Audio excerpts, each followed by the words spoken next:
Stateless adalah masyarakat yang tidak mempunyai negara. Mereka berada di dalam sebuah sempadan negara, tetapi mereka tidak diiktiraf.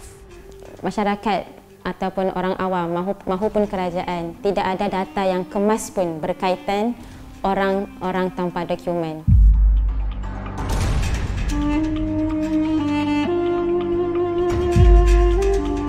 Kadang-kadang kanak-kanak ini walaupun masih kecil, tapi mereka sudah mempunyai tanggung jawab sama seperti kita yang dewasa.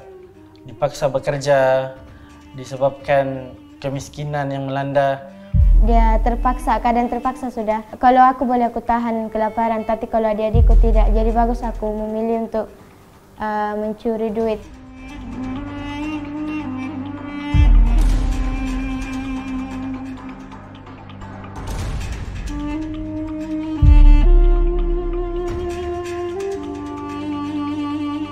Ini bukan cerita tentang stateless. Ini cerita tentang gerakan mahasiswa dan kolektif anak muda yang mengabdikan diri di tengah-tengah masyarakat yang bergelut di dalam putaran ganas kemiskinan.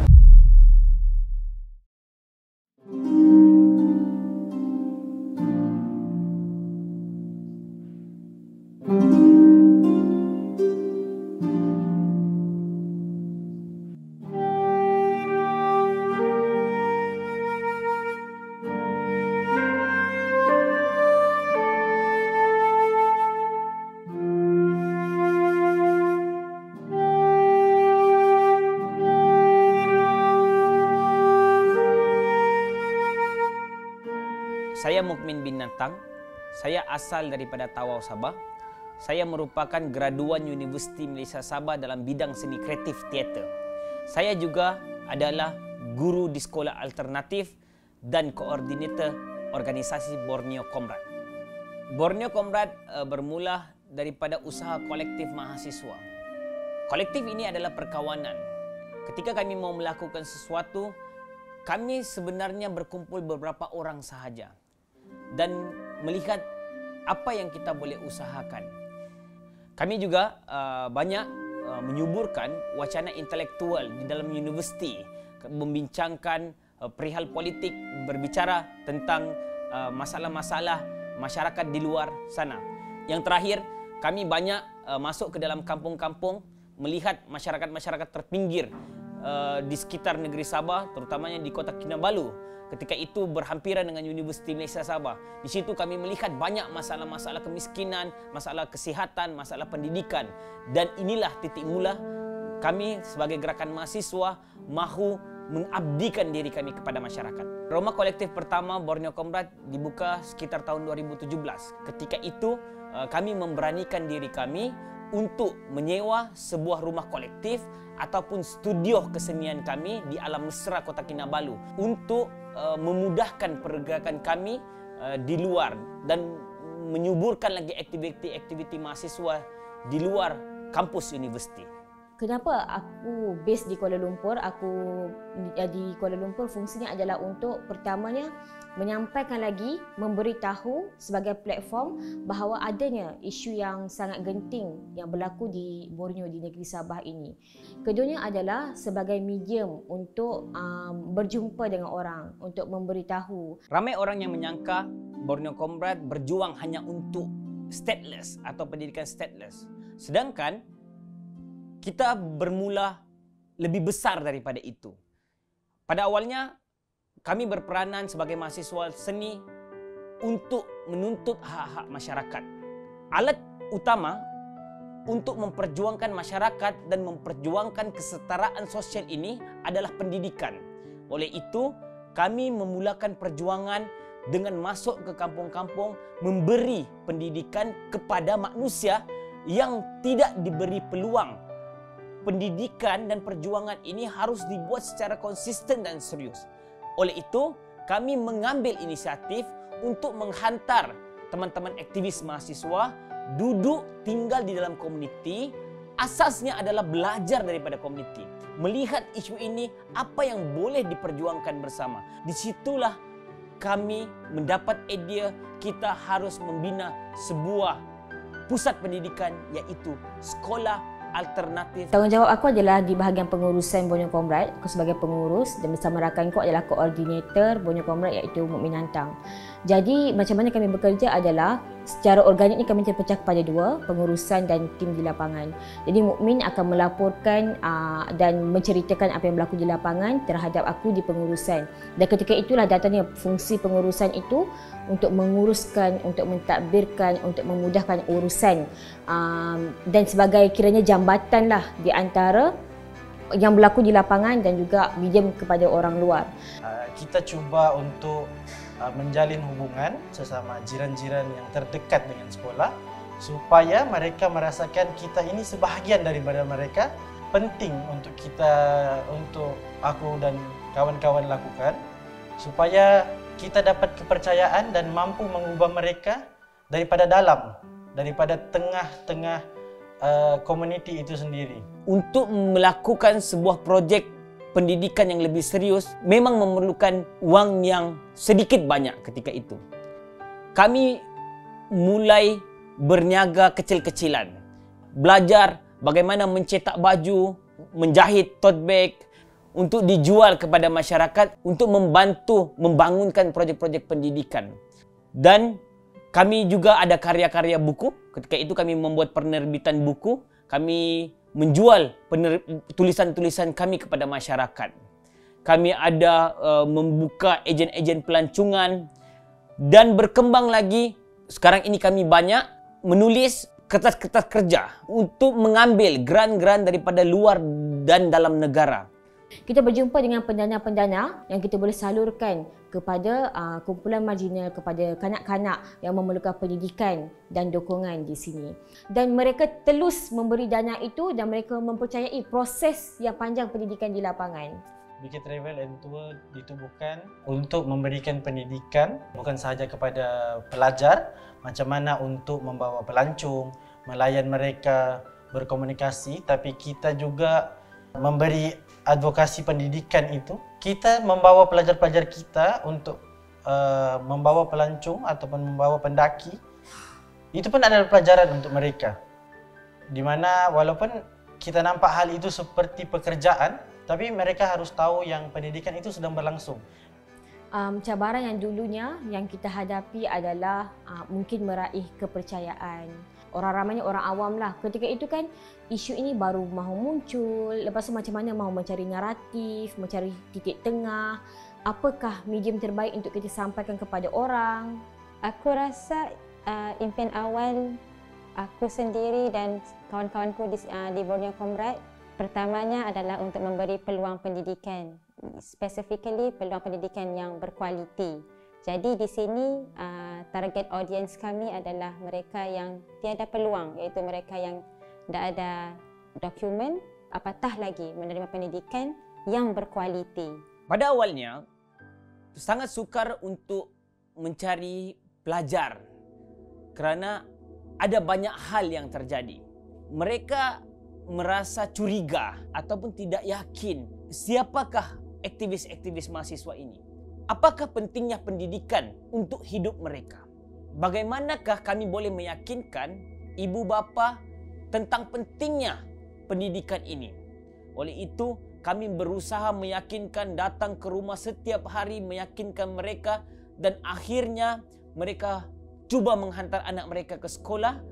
Dan hari ini ketika anak kita sudah berjaya, sudah bergradasi, ramai ibu bapa yang menghantar anaknya ke sekolah tanpa kami pergi rumah mereka. Tapi sekarang cabarannya adalah macam mana kita beradaptasi dan pada masa sama kita meraihkan kepelbagaian dan kita improvisasikan apa yang ada.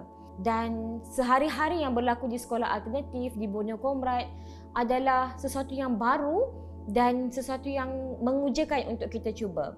Dia menjadi cabaran sebab dia boleh jadi betul, dia boleh jadi salah. Jadi macam mana kita sendiri, manusia ataupun individu itu ingin belajar melalui proses itu. Sekolah-sekolah alternatif yang dibangunkan oleh aktivis-aktivis mahasiswa berada di 3 buah daerah, iaitu Kota Kinabalu, Tawau dan Semporna. Ketiga-tiga buah sekolah ini mempunyai cara pendidikan yang berbeza. Pendidikan itu sendiri haruslah bersifat untuk menjawab keperluan kehidupan. Kenapa seseorang itu menuntut ilmu ataupun mencari ilmu bagi mendapatkan pelajaran. Metode dan pendekatan pendidikan itu harus sesuai dengan masyarakat yang berbeza-beza. Jadi guru-guru kami harus bijaksana dan mempunyai akal budi yang tinggi untuk menilai bagaimanakah pendidikan ini boleh dilakukan. Cara pendidikan yang dibawa adalah pendidikan yang bersifat fluid, bersifat seperti air. Mampu berubah mengikut suasana, keperluan dan keadaan semasa para pelajar yang berada di sekolah itu sendiri. Dalam kita membentuk mana-mana komuniti, mana-mana individu, perlulah didatangi dengan satu, objektif yang jelas. Yang kedua, kesabaran yang berpanjangan. Biasanya di sekolah alternatif kita akan mulakan dengan pendidikan kemasyarakatan, berkomunikasi antara satu dengan yang lain. Sebelum kami meletakkan keperluan untuk tulis, baca dan kira. Kita mengajar anak-anak ini banyak hal dan kami melibatkan kanak-kanak ini dengan ilmu-ilmu yang baru.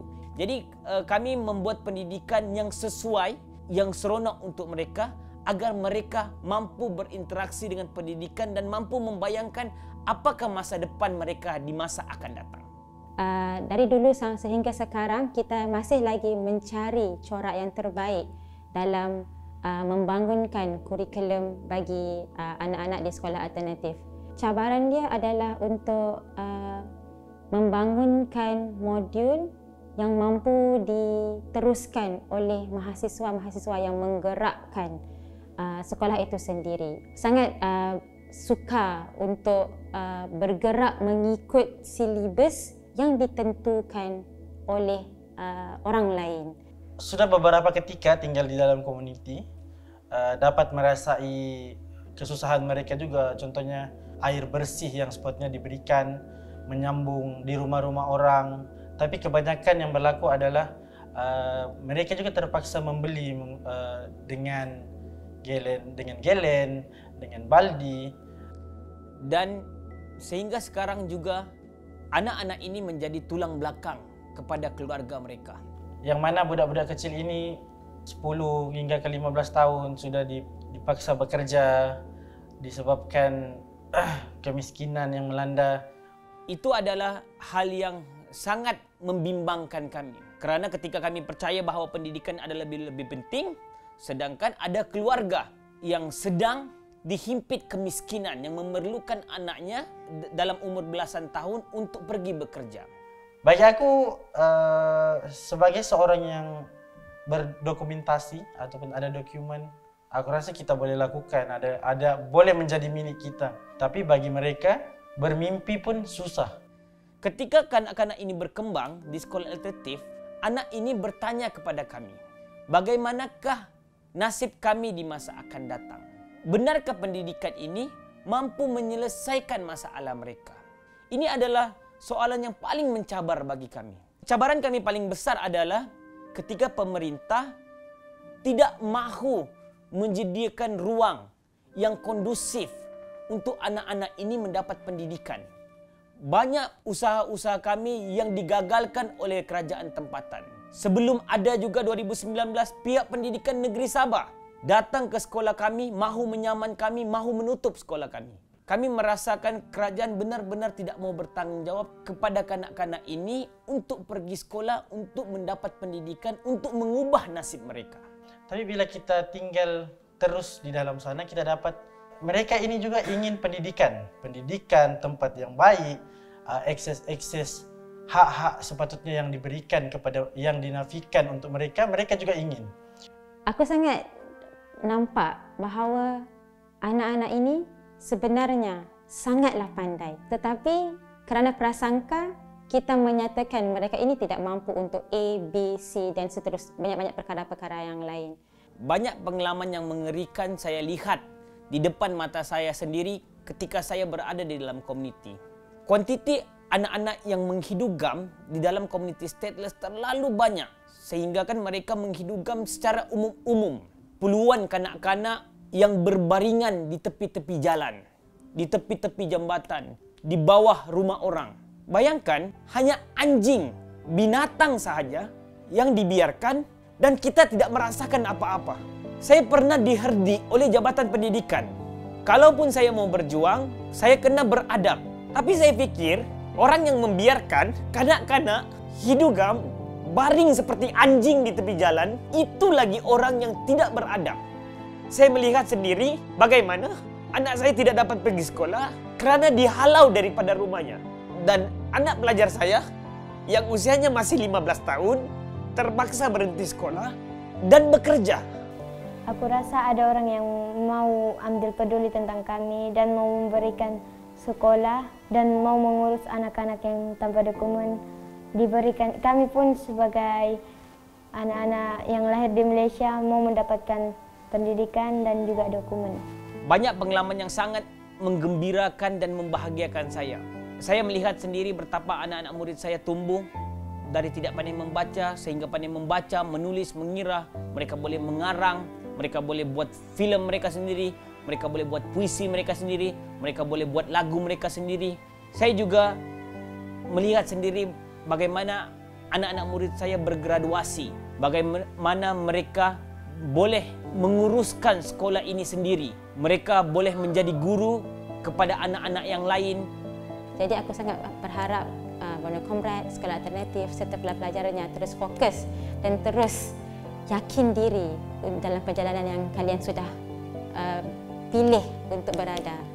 Jadi harapan itu adalah suatu hari nanti mereka sendiri mampu dan boleh bercakap, menuntut hak pendidikan, hak untuk menjadi seorang manusia dalam diri mereka dan dari mereka sendiri.